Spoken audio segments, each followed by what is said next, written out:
god, Pokemon cards! Holy freaking crap.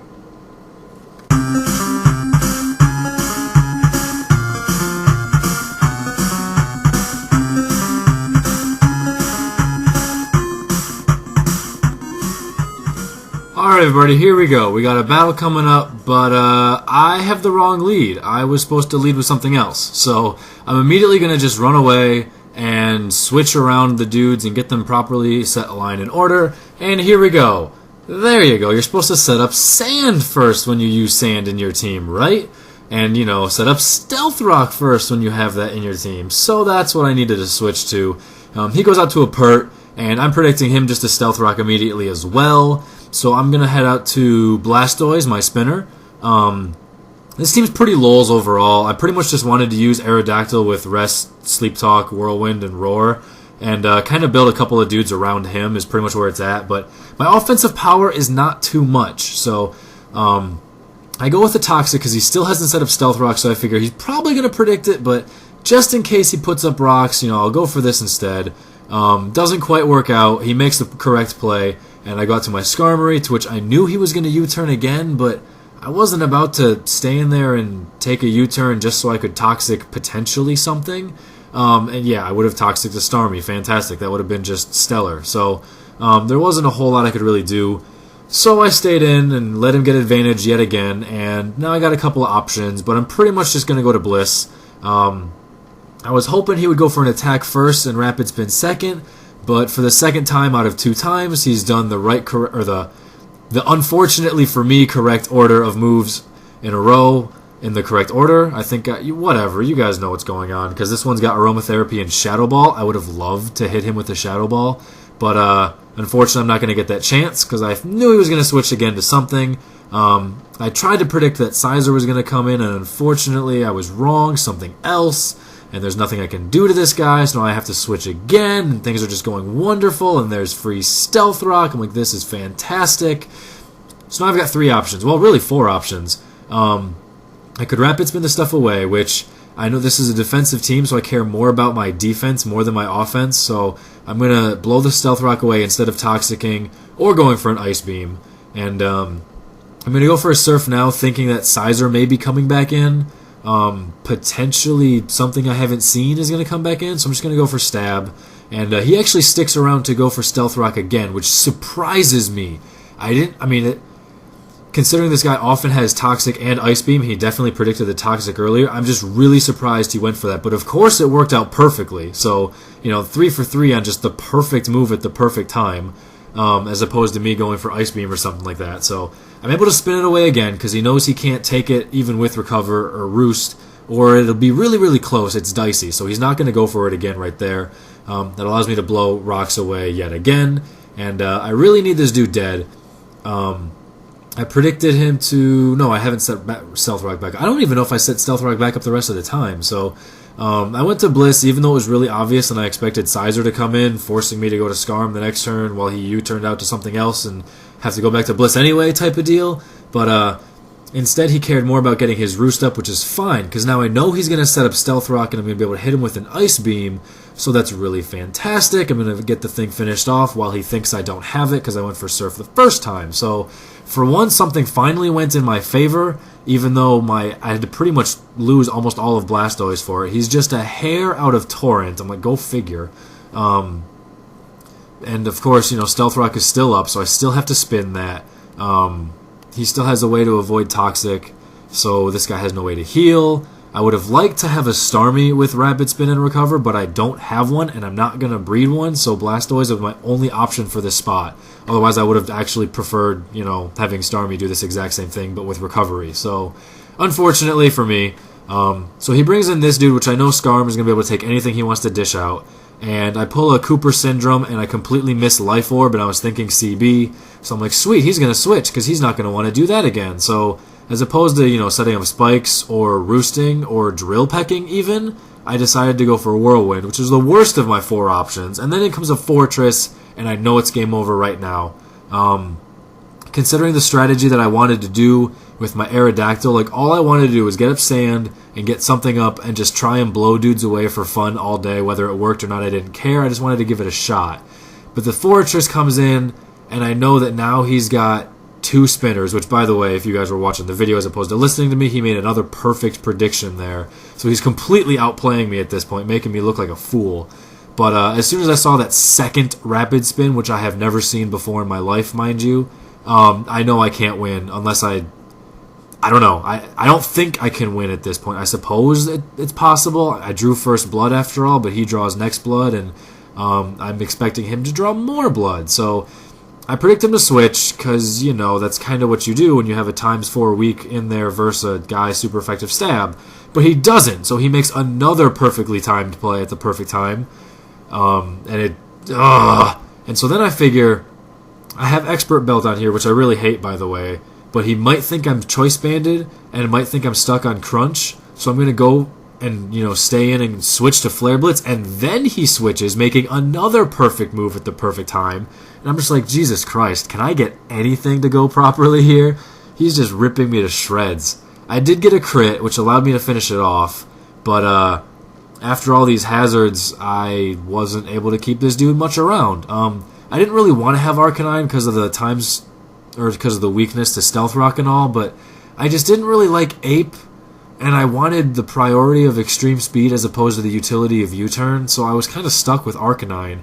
And I thought Flash Fire may come in handy with Scarm, but it doesn't, so that kind of sucked. Originally I had a Breloom for that matter, so I went from Breloom to Infernape to Arcanine, and that worked out fantastic. You know, Breloom would have been great in this battle. He would have been epic, and he probably would have won this battle if I freaking had him. So, just some more shenanigans. We each set up some spikes, and I know he's at 3 layers, so he has nothing to do but Rapid Spin, but I was just hoping he wouldn't do Rapid Spin that turn and try something else. I don't know what. Maybe switch, thinking that I was going to set up more spikes myself and get into like a spikes versus Rapid Spin war. And I needed 1 layer of something up if I'm going to have any chance with Aerodactyl to do anything. But he made the perfect play and rapid spun them away at the proper time when I was forced to go slower because of Whirlwind, so there was nothing I could do about it. And now I'm at least going to start getting some Drill Pecks on there, because I know that Mamoswine and Starmie are really going to hurt, and I need them dead, and they're fairly fragile. So I go with a Drill Peck, and some people are going to think, gee, why not Brave Bird? Because I don't want my walls killing myself. If I had used Brave Bird the first time, I would be dead right now. Instead, 2 Drill Picks gets the job done, and I'm still alive. Unfortunately, when Sizer came in last time against my Blastoise, I expected Pursuit, and I stayed in, and he U-turned. So I don't think he has Pursuit this time, so I'm going to go for it and switch. But of course he has it, so he's made the perfect play in both of those accounts both times. I'm able to survive, but Stealth Rocks are up, and my Blastoise is dead, so I can't get rid of them, so Skarmory's still dead. And that was honestly probably the battle. If not for that, if he tried U-turn right there, I probably would have had no chance. So I'm looking at it now, and he's got Mamoswine, he's got this thing, he's got Sizer, and I've got this dude, a dead Skarm and a Blissey, and Aerodactyl, which can do no damage because there's no hazards up, and of course he's got everybody freaking immune to sand anyway. Like, oh, come on. What are the chances? So I'm thinking if I could get enough Earthquakes off on this dude who can't heal, eventually I could get there. But instead of Toxic Spikes, he has Toxic, which is just perfect. I'm like, God, everything is going so perfectly against me. So if not for that Toxic, I would have been able to stay in here and Earthquake all day and slack off and Earthquake and slack off. And eventually I would have come out on top in that scenario. Eventually. But I don't because he's got Toxic. I can't switch out to Skarm because of Stealth Rock, so if Skarm would have been able to freaking survive an incoming Stealth Rock, then it would have been perfectly fine. I would have had no problem, but I have that problem. Blissey's got Aromatherapy, but I know that as soon as she comes in, either Sizer or Mamoswine's going to come in, and I'm not going to get the Aromatherapy off, or I am going to get it off, and Blissey's going to die, and then Hippo still has to come in on multiple layers of spikes plus an attack, and it's just not going to happen. So unless I had a couple of crits with that Earthquake there, I got 40 down to half. It wasn't quite enough. He got a crit Bug Bite on me as well, but that cost me like 50 points, and then coming in after multiple slack-offs trying to get back up there in hit points, I only end up gaining like 50 points after, yeah. because now I'm going to take hits and take poison and all that crap, and it just kind of equals itself out. So I'm thinking maybe if I can get him out of bug bites, I might be able to do enough switching around with game facts and roaring him out and crap like that, that maybe I can have my hippo be able to last a little bit longer. Because, hell, he probably thinks I have standard attacks and crap like that, but I don't. So, the whole time that he knew I had an arrow, he was probably thinking some sort of offensive attacks that, might be able to deal some damage, might be slightly threatening. It's not.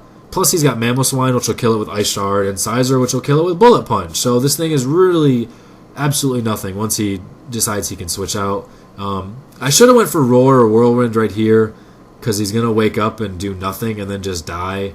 But I didn't, because I didn't want him to stay in for whatever reason, and then me bring in Mamoswine. So that's kind of unfortunate. I tried to survive a Bullet Punch. It doesn't work. All I was going to do would be rest up anyway, so, whatever. And now it's pretty much just formality at this point. Almost. It's almost formality. I've built it up like I'm going to freaking lose, but he makes some very weird switches that give me chances to get some hits in there. So I could have S-tossed right there and potentially killed the bloody thing, or at least because it's Life Orb, I could have Soft Boil stalled it out. I don't know exactly what its hit points are at, but I didn't go for it because I cared too much about my hit points. So I go for, the S-toss there, and I hit him again. And so here I could keep going for S-tosses, because it's going to be a 2-hit KO at this point. I don't know if he's got Superpower or Brick Break or whatever, but instead I figure I'm going to try the U-turn stall game, at least one turn, or not the U-turn stall, the Soft Boil stall game just once more, instead of going for another S-toss. And it's just like, ugh! If I S-tossed again, this thing would have been dead, and then all it would have been would be Sizer, which doesn't have Superpower, otherwise he would have used it there, which is another reason I wanted to Soft Boil, because I figure if he's going to keep weakening himself, I can, get my hit points back, and I gain on that. But unfortunately, I missed those opportunities, and I didn't take advantage of them. When he finally started doing unoptimal, non-perfect plays, I wasn't able to take advantage of it. So at this point, I know it's over. The smart play, of course, would be to slack off and then Earthquake for the kill, or maybe even just double slack off. But I know that regardless of how many hit points I have when this Mamoswine dies, I'm not going to be able to handle Sizer because of Toxic, as opposed to Toxic Spikes. And it's just not going to cut it. So even if I was able to survive this incoming Bullet Punch, if I had slacked off a couple of times, whatever, I probably wouldn't have KO'd with Earthquake, barring a crit. And even if I did KO with Earthquake, I would have had nothing left against Fortress. I would have had to switch out just to reset the Toxic counter and then have to Earthquake Fortress before Toxic killed me. It wasn't going to happen. So he just had everything he needed, and I didn't have enough. So he played great and made the perfect moves in addition to having what he needed, and I tried my best to come back from that, guys, and I couldn't pull it off. So thanks for watching. Hope you enjoyed. Take it easy. Catch you later. Peace, guys.